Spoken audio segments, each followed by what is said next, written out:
पड़ोसी मुल्क नेपाल में इस वक्त बवाल मचा हुआ है। नेपाल में फैली सांप्रदायिक हिंसा की आग भारत की सीमा से सटे इलाकों में कर्फ्यू लग गया है। एक सांप्रदायिक हिंसा की घटना ने नेपाल के प्रधानमंत्री बालेन शाह की मुश्किलें बढ़ा दी हैं और इस सांप्रदायिक बवाल ने नेपाल के कई हिस्सों को आग के हवाले कर दिया है। संभालने के लिए पुलिस को फायरिंग करनी पड़ी, जिसमें 3 लोगों की जान चली गई है। नेपाल में दंगा रोकने में क्यों फेल हो गए पीएम बालेन शाह? पहला सवाल, जेनजी के फेवरेट नेता से चूक कहां पर हुई है? नमस्कार, मैं हूं आपके साथ ममता तिवारी और आप देख रहे हैं न्यूज 18 का डिजिटल प्लेटफॉर्म।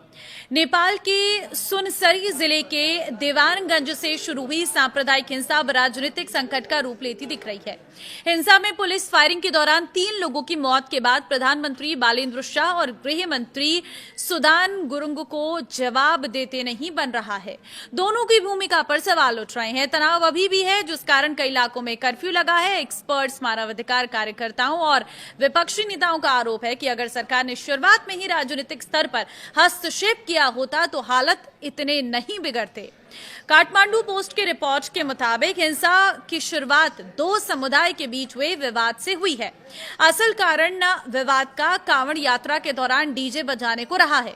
इसके बाद तनाव सुनसरी से निकलकर सप्तरी, सिराहा, धनुषा और फरसा तक फैल गया है। कई इलाकों में कर्फ्यू लगाना पड़ा है और अतिरिक्त सुरक्षा बल तैनात किए गए हैं। सरकार पर क्या आरोप है वो भी जान लीजिए। इस घटना पर आलोचकों का कहना है कि हिंसा के शुरुआती दिनों में ही सरकार को स्थानीय जनप्रतिनिधियों, राजनीतिक दलों, नागरिक समाज और सामुदायिक समाज नेताओं के साथ मीटिंग करनी चाहिए थी। सरकार ने ये नहीं किया। वहीं आरोप है कि प्रशासन ने तनाव कम करने की बजाय कानून व्यवस्था बनाए रखने के लिए मुख्य रूप से सुरक्षा बलों पर भरोसा किया। रिपोर्ट के मुताबिक गृह मंत्री ने शुरुआती सुरक्षा बैठक तो बुलाई, लेकिन प्रधानमंत्री बालेन्द्र शाह ने घटना के 4 दिन बाद नेपाल पुलिस और सशस्त्र बल के प्रमुखों से औपचारिक जानकारी ली। राष्ट्रीय सुरक्षा परिषद की बैठक भी 5वें दिन बुलाई गई। इस दौरान न तो प्रधानमंत्री न ही गृह मंत्री ने तुरंत प्रभावित क्षेत्रों का दौरा किया। गृह मंत्री 5 दिन बाद सुनसरी पहुंचे, जबकि प्रधानमंत्री ने लोगों से शांति बनाए रखने की अपील वाला वीडियो संदेश जारी किया। रिपोर्ट में दावा किया गया है कि सुरक्षा एजेंसियों ने करीब 3 साल पहले ही इस इलाके में सांप्रदायिक तनाव की आशंका जताई थी। इसके बावजूद स्थानीय स्तर पर मिले इनपुट के आधार पर समय रहते कदम नहीं उठाया गया। पूर्व राष्ट्रीय मानवाधिकार आयोग सदस्य और अधिवक्ता मोहना अंसारी ने सरकार की कार्यशैली पर सवाल उठाए हैं। उन्होंने कहा है कि प्रधानमंत्री और गृह मंत्री ने शुरू से ही सुनसरी की घटना को उतनी गंभीरता से क्यों नहीं लिया जितनी जरूरत थी। एक स्थानीय विवाद उस स्थिति तक कैसे पहुंच गया कि पुलिस को गोली चलानी पड़ी? जब साफ था कि तनाव दूसरे इलाकों में फैल सकता है, तब राजनीतिक स्तर पर संवाद क्यों नहीं किया गया? रिपोर्ट के अनुसार रविवार को शुरू हुई झड़प के दौरान पुलिस ने गोली चलाई, जिसमें 30 वर्षीय ओम प्रकाश मेहता की मौत हो गई। कम से कम 9 लोग गंभीर रूप से घायल हुए। बाद में इलाज के दौरान 20 वर्षीय जयप्रकाश मेहता ने भी दम तोड़ दिया। इसके बाद सिराहा के गोल बाजार में प्रदर्शन के दौरान हुई फायरिंग में 17 वर्षीय गणेश यादव की भी मौत हो गई। नेपाल की प्रतिनिधि सभा में भी ये मुद्दा जोरदार तरीके से उठा। विपक्षी सांसदों ने सरकार से जवाब मांगा कि हिंसा को रोकने के लिए समय रहते कदम क्या उठाए गए।